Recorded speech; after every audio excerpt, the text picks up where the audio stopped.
English మాట్లాడడానికి భయపడుతున్నారా? అయితే మీకోసమే ఈ స్పోకెన్ ఇంగ్లీష్ క్లాసెస్. వెంటనే కాల్ చేసి జాయిన్ అవ్వండి. అమ్మ మన ఆడవాళ్ళు ఇప్పుడు అందరూ చాలా మటుకు 90% కాకపోతే 80% అయితే ఆడవాళ్ళు మొత్తానికి ఏదో ఒకటి చేస్తూ ఉంటారు. అవును. Job or business. ఇప్పుడు ఇంట్లో కూడా శారీస్ ప్రతి ఒక్కరు యూట్యూబ్ ఓపెన్ చేశాము అంటే వ్లాగ్స్ చేస్తూ ఉంటారు, లేకపోతే శారీస్ బిజినెస్ ఇట్లా. అంటే ప్రతి ఒక్కరు బిజీ అయిపోయారు. ఖాళీగా ఉన్న వాళ్ళు చాలా తక్కువ మంది.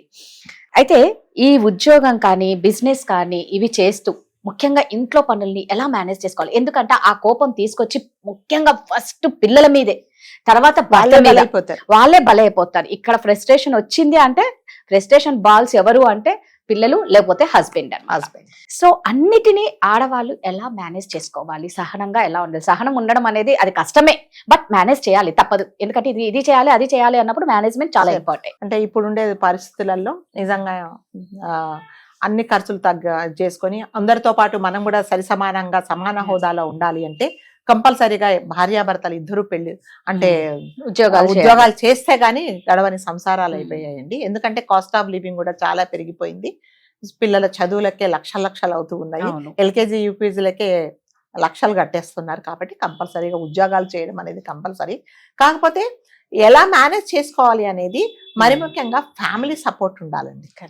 అంటే ఎవరికైనా వైఫ్కు మరి ముఖ్యంగా ఆ ఉద్యోగం కోసం బయటకు వెళ్ళే ఆడవాళ్ళకి ఇంట్లో ఫ్యామిలీ సపోర్ట్ ఉందనుకోండి, వాళ్ళకి అంత పెద్ద ప్రాబ్లం ఉండదు. అత్తగారు ఉంటే అత్తగారు, మావయ్య గారు, లేకపోతే ఆడపడుచులతో పాటు అందరూ కలిసి ఉంటే అందరూ ఆమెను సపోర్ట్ చేయాలి. అట్లాగే హస్బెండ్ కూడా సపోర్ట్ చేయాలి. సో ఈమె కూడా నాతో పాటు కష్టపడి బయటకు వెళ్ళి పని చేస్తుంది. సో తను వచ్చే లోపల నాకు వీలైనంత పని నేను చేయాలి అనుకోండి, మనస్తత్వం ఉందనుకోండి, ఆవిడికి అంత పెద్ద స్ట్రెస్ ఉండదు. నీకులాగే మగవాళ్ళు ఎంత కష్టపడుతున్నారో ఆడవాళ్ళు అంతకంటే ఎక్కువ కష్టపడతారు. బయటికి వెళ్ళిన అప్పుడు ఏమవుతుందంటే ఆ స్ట్రెస్ అంతా తీసుకొచ్చి ఇంటికి వచ్చేటప్పటికి ఇల్లు చిందరవందరగా ఉండి పిల్లలు క్యారమంటూ ఉంటే నిజంగానే ఫ్రస్ట్రేషన్ ఉంటుంది. సో కాకపోతే బయటికి వెళ్ళింది కదా, ఇంత లోపల నాకు వీలైనంత పిల్లను సంపాదించడమో లేకపోతే చిన్న చిన్న పనులు చేయడమో చేస్తే ఆవిడకి కొంచెం సపోర్ట్గా ఉన్నట్టుంది. అట్లాగే ఆడవాళ్ళు కూడానండి, పిల్లలకు ఒక వయసు వచ్చిన తర్వాత కనీసం 4 ఏళ్ళు 5 ఏళ్ళు వచ్చిన తర్వాత వాళ్ళు తిన్న ప్లేటు తీసుకెళ్ళి కడగమని చెప్పట్లా, సింక్ లో వేయడము, లేకపోతే వాళ్ళు తాగిన కాఫీ గ్లాస్ తీసుకెళ్ళి వెళ్ళడము, వాటర్ బాటిల్స్ నింపడము, గిన్నెలు ఒకవేళ పనమ్మాయి తోమి పెడితే కనీసం వాటిని ఒక బట్ట పెట్టి తుడుచుకోవడము, చిన్న చిన్న బట్టలు మడతలేయడము, ఇలాంటి చిన్న చిన్న పనులు చేశారనుకోండి నిజంగా ఆవిడకి చాలా హెల్ప్ఫుల్ గా ఉంటుంది. అట్లాగే హస్బెండ్ కూడా పొద్దున్నే పరిగెత్తుకుంటూ 5ంటికి లేచినప్పుడు కనీసం ఇతను 6-6:30 లేచి పిల్లలను తయారు చేయడము, వాళ్ళ బాక్సులు సర్దడము, స్కూల్లో దింపడం, ఇవన్నీ కూడా ఆమెకు సపోర్ట్ చేసినట్టేనండి. సో అప్పుడు చాలా మటుకు తనకు పని తగ్గి స్ట్రెస్ తగ్గుతుంది. సో బయటికి వెళ్ళిన తర్వాత ఆడవాళ్ళు కూడా ఏం చేయాలంటే, ఇంట్లో ఈ రోజు పని అమ్మాయి రాలేదండి, ఇళ్ళ పనంతా చేసేసుకొని బయటికి వెళ్ళిన తర్వాత నువ్వు ఆఫీసులోకి వెళ్ళి ఆ ఫ్రస్ట్రేషన్ చూపిస్తే వాళ్ళు ఊరుకోరండి. 2 రోజులు 3 రోజులు ఊరుకుంటారు. ఏంటో మేడం ఈరోజు చాలా చేసుకున్నాం, మా పనమ్మాయి రాలేదు అంటే ఇంట్లోనే ఉండి పని చేసుకోమని చెప్తారు. అంతే. కాబట్టి ఆ 2 మేనేజ్ చేసుకుండే పరిస్థితి ఉన్నప్పుడు మాత్రమే మీరు బయటికి వెళ్ళి పని చేయగలరు, లేకపోతే చాలా కష్టం అవుతుంది. ఇంట్లో వాళ్ళ సపోర్ట్ 99.9% ఉంటే ఆడవాళ్ళకి ఎటువంటి ప్రాబ్లమ్స్ కూడా రావండి. కాకపోతే కొంతమంది ఏం చేస్తారంటే, మగవాళ్ళు ఏం చేస్తారంటే, పని చేసే బాధ్యత మాది కాదు, ఆడవాళ్ళంటే పని చేయడానికే పుట్టారు, సో వీళ్ళకి 2 కాదు 4 చేతులు ఉన్నాయి, ఏ పనైనా చేస్తారా అనుకుంటారు. చేస్తారు, కానీ వాళ్ళకు కూడా ఒక లిమిట్ ఉంటుంది. కానీ వాళ్ళ ఓర్పుకు, వాళ్ళ ఓపికకు, వాళ్ళు చేసే సామర్థ్యానికి కూడా కొంత ఓపిక ఉంటుంది. సో మీరు ఎలా పని చేస్తున్నారో వాళ్ళు కూడా పని చేస్తున్నారు కాబట్టి మీరు కొంచెం షేర్ చేసుకోండి. ఎందుకంటే తను కూడా మీ సంసారం కోసమే కదా కష్టపడుతున్నది.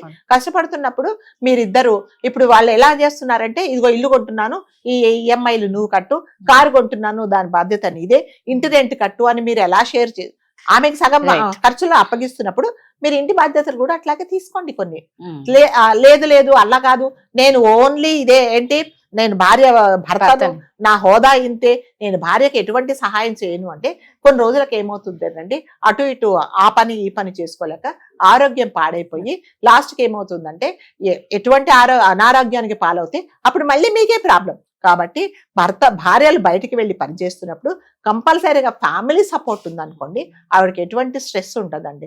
కంపల్సరీగా ఇంట్లో ఉన్న ప్రతి ఒక్కరు ఆమెకు సపోర్ట్ చేయాలి. చేయకపోతే మాత్రం ఇంకా ఆవిడ స్ట్రెస్ ఫీల్ అయిపోయి లాస్ట్కి ఏమవుతుంది, నేను ఉద్యోగం చేయలేను అంటది. మరి ఉద్యోగం చేయలేనప్పుడు ఆమె తరపున మీరు కారు కొనుక్కున్నారు, అవును. ఇల్లు కొన్నారు, మరి అవన్నీ మళ్ళీ మీకే పడ్డాను కదా. సో మీ గొయ్యి మీరు తవ్వుకోకుండా ఆమెకు సపోర్ట్ చేస్తే కంపల్సరీగా ఇల్లు బాగుంటుందండి. ఏం అంటే జనరల్ గా ఆడవాళ్ళు మల్టీ టాస్కర్స్ అన్నమాట. ఏ నిజం, పనులైనా అదైతే correct. ఎటువంటి పనులైనా కూడా చేస్తారు. ఇప్పుడు వైఫ్ అండ్ హస్బెండ్ బయటికి వెళ్తారండి, రాగానే ఏం చేస్తాడు హస్బెండ్, ఇంటికి వెళ్ళి లోపలికి వెళ్ళి వాష్రూమ్కి వెళ్ళి ఉమ్. కాలు చేతులు కడుక్కొని వచ్చి టీవీ ఆన్ చేసుకోవడం, లేకపోతే ఫోన్ మాట్లాడుకోవడం, లేకపోతే పేపర్ చదువుకోవడం. కానీ ఉమ్. భార్య ఏం చేస్తుందండి, రాగానే కాళ్ళు లోకి కడుక్కొని వెళ్ళిపోతారు. కిచెన్ లో కిచెన్ లోకి. పరిగెత్తుతుంది. ఉమ్. మరి నీలాగే ఆమె కూడా బయట తిరిగి వచ్చింది కదా అంటే అది అంటే స్వతహాగే అదేంటి నేచర్ పరంగానే ఆడవాళ్ళకు కొన్ని ఉమ్. మంచి అంటే ఓపిక, ఓర్పు, సహనం అనేది ఇచ్చారు. ఆ ఓర్పిక, ఓర్పు అనేది అంటే పీక్ స్టేజ్ లో వెళ్ళిపోయి ఇంకా నా వల్ల కాదు నేను చేయలేను అనే పరిస్థితి తెచ్చుకోకుండా మగవాళ్ళు నిజంగా ఫ్యామిలీ సపోర్ట్ చేస్తే కంపల్సరీగా ఏదైనా పని చేసుకోగలరండి. మీ ఇల్లే బాగుంటుంది, మీరే ఫైనాన్షియల్ గా బాగుంటారు, అవును. మీ పిల్లలు బాగా చదివించుకుంటారు కదా, నలుగురిలో మీకే మంచి ఇదే వస్తుంది, మంచి హోదా వస్తుంది, అదేంటి లగ్జరీగా బతకొచ్చు. ఇవన్నీ ఏమిటి మీరు సపోర్ట్ చేస్తేనే, లేకపోతే లేదు కదా.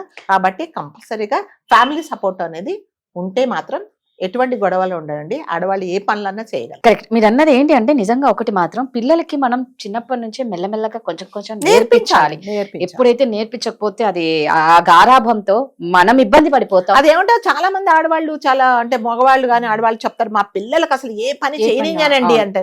అది గొప్పతనం కాదు. రేపొద్దున నీకు ఒంట్లో బాలేక మూల పడ్డప్పుడు ఒక గ్లాస్ మంచినీళ్ళు ఇవ్వాలంటే నువ్వే లేచి తెచ్చుకోవాలి. మరి వాడికి తెలియదు కదా, గ్లాస్ పట్టుకుంటే కింద పాడేస్తాడేమో, వాడికే కాన్ఫిడెన్స్ ఉండదు. కాబట్టి చిన్న చిన్న పనులు అంటే మన వయసుకు మించిన పనులు కాదండి, ఆ వయసుకు తగ్గట్టుగా చెప్పండి అంతే. నువ్వు తిన్నావా, తీసుకెళ్లి గ్లాస్ తీసుకెళ్లి సింక్ లో పరి, కడగమని చెప్పట్లా, ప్లేట్ తీసుకెళ్లి పెట్టు, అలా కొన్ని హెల్ప్ చేస్తే చాలా మంచిదండి పిల్లలు కూడా. మీరు అన్నట్టు ఏంటంటే రేపు నెక్స్ట్ అంటే వాళ్ళని చేసుకోబోయే భార్యలు కూడా అంటే కొడుకులు, ముఖ్యంగా కొడుకులకి కూతుర్లతో పాటు కొడుకులకు కూడా సమానంగా నేర్పించాలి అండి. అది లేకపోతే అంటే వచ్చే అమ్మాయి ఇబ్బంది పడిపోతూ అంటే మగవాళ్ళు ఊడవకూడదు, మగవాళ్ళు బట్టలు ఉతకకూడదు, అలాంటిది ఏమీ లేదు. ఆడవాళ్ళు అన్ని పనులు చేసినప్పుడు మగవాళ్ళు కూడా కూడా చేయాలి. కంపల్సరీగా చేస్తేనే ఆ ఇల్లు బాగుంటుంది. Thank you.